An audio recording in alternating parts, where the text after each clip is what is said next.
Daar is 'n wagkamer wat jou dwing om stil te wees. Maar eintlik leer jy daar wat geen ander plek jou kan leer nie. God se toevallige plan, jy as die sleutel en die wagkamer, voltooi 'n sirkel. Dis tyd vir vroue met waagmoed. Kuier saam met my, Marina Meiburg, uit God se woord. Hallo kosbare vriende, welkom by Vroue met Waagmoed. Die laaste 2 weke het ons onderskeidelik gepraat oor God se toevallige plan en wanneer jy die sleutel is. Onthou jy dit? Luister dit gerus.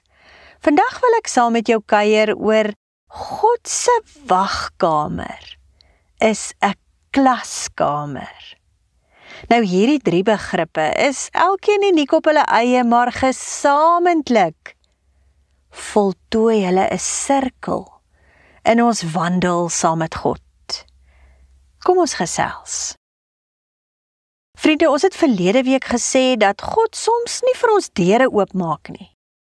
Want oor 'n lang tydperk het hy ons gevorm, ons geloof gebou, ons vaardighede ontwikkel en vertroue in hom geskep, sodat ons eintlik self die sleutel word om sekere deure in ons lewe oop te sluit. Hierdie lang vorming handel oor vaardighede. Ja, geloof en vertroue in God klassifiseer ek binne hierdie konteks ook as 'n vaardigheid. Die praktiese toepassing daarvan natuurlik. Nou die wagkamer van God klink dalk op die oor dieselfde, maar dit werk anders. Die wagkamer is nie dieselfde tipe vorming as die van sleutels, wat jou nie net vorm om deure oop te maak nie, maar ook om die sleutels te gebruik. Ons het verlede week afgesluit met die gedagte dat jy die deur oopmaak en ook aan die ander kant daarvan kan floreer. Nou dis waar die wagkamer inkom, of dan die lesplan van die wagkamer. Die wagkamer is God se klaskamer, waar jy nie weier nie, maar dieper leer. Van God, van jouself. En jy leer om te luister, waar jy nog nie kan sien nie. Hier word jy deur God se Gees gevorm, om meer en meer soos hy te word, en minder soos jy. Dis 'n plek van karaktervorming. Sleutels is vaardigheidsvorming, maar die wagkamer is karaktervorming. Vriende, nou die mooi van hoe God met ons werk, is dat baie van die sleutels wat jy reeds besit, die geestelike, emosionele en ook die sosiale vaardighede, en ook dan die verrassings wat hy toevallig jou pad langs stuur, die mense wat jy ontmoet, geleenthede en ook guns, nê? Al hierdie dinge is ingebou in God se lesplan, wanneer die wagkamer die klaskamer is. Kom ons dink sommer aan Josef in die tronk. Hy het jare lank gesit en wag, dat God letterlik die tronk se deur moet kom oopmaak. Maar alles wat hy in die klaskamer van die wagkamertronk geleer het, sy integriteit, geduld en leierskap, en toe die toevallige drome, wat hom toeval die lig uit die tronk gehaal het, was deel van die lesplan van sy wagkamer. Moses in Midian, Dawid in die veld. Almal het geweet dat wag nie passiwiteit, stilstand of selfs verlatenheid beteken nie, maar 'n aktiewe vertroue, 'n leerproses van gehoorsaamheid, karaktervorming, geduld en geloof in wat die oog nog nie sien nie, maar deur God in die hart geplaas is. Jakobus 1 vers 3 tot 4 sê vir ons in die 2020 vertaling, net so bietjie meer Afrikaanserige Afrikaans. Omdat julle weet dat as julle geloof getoets word, dit volharding meebring, maar julle volharding moet tot volledige ontwikkeling kom, sodat julle volmaak en sonder gebrek kan wees, in geen opsig tekort skiet nie.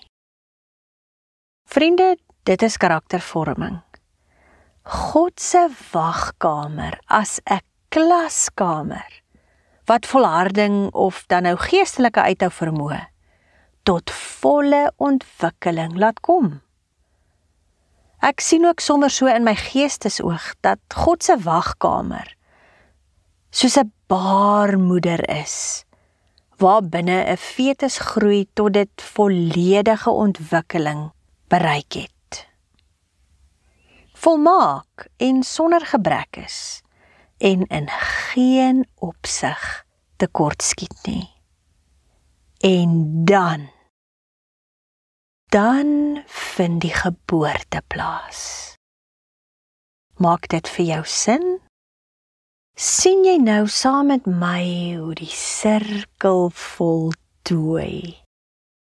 God se verrassings kom onverwags, jou sleutels vorm jou oor 'n tyd, en die wagkamer gee betekenis aan alles tot jy volledig ontwikkel het in God se wagkamer, en sonder gebrek in geen opsig tekort skiet nie. Vriende, in God se wagkamer is die lesplan so ontwerp, dat jy die mees intieme lesse van vertroue, gehoorsaamheid en afhanklikheid van God leer. Daar leer jy ook wat in jou hart is wat nie daar hoort nie, sodat jy die dinge van die vlees kan aflê, wat hom nie behaag nie. Die toevallige hoogtepunte, die vaardigheidsontwikkeling sodat jy maklik sekere deure op jou pad kan oopsluit. En ook die geestelike karaktervorming in die wagkamer van God werk saam soos 'n meesterplan. Jy kry geleenthede of interaksie met mense, jy groei, jy leer en jy word gevorm, sodat jy kan aanbeweeg in die lewe, maar jou karakter word geslyp, sodat jy kan floreer en verantwoordelikheid kan opneem vir God se meesterplan met jou lewe. Elke een van die 3 werk afsonderlik, maar saam voltooi hulle die sirkel. Elkeen op sy tyd, elkeen binne God se plan, elkeen as deel van die geheel van jou lewe. Vader, dankie dat U soveel tyd, soveel deernis en soveel elemente in ons lewe inbou. Help ons asseblief om U te vertrou wanneer ons verstaan, wanneer ons nie verstaan nie, wanneer ons sien en ook wanneer ons net weet, maar nog nie sien nie. Vorm ons deur U Gees, versterk ons wanneer die wagkamer se lesplan te intens raak en help ons om aan te hou glo, al sien ons nog nie die resultate nie. Ek loof U in Jesus naam. Amen.